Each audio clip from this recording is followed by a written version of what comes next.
Hello friends, welcome to my YouTube channel. Today in this video, I will show you how to install and use a VPN extension in Google Chrome. First, open your Google Chrome browser. Click on the three dots at the top right corner.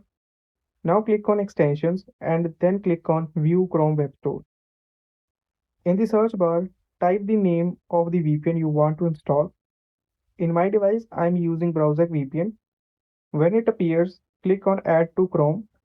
After that, click on Add Extension when the pop-up appears. Click on the extension icon and then click the pin button besides the VPN name. Now click on VPN icon to open it.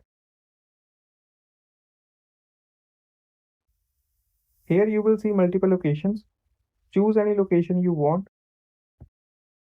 Now to check if your VPN is working or not, go to whatismyip.com. Here you can see whether your VPN is connected or not.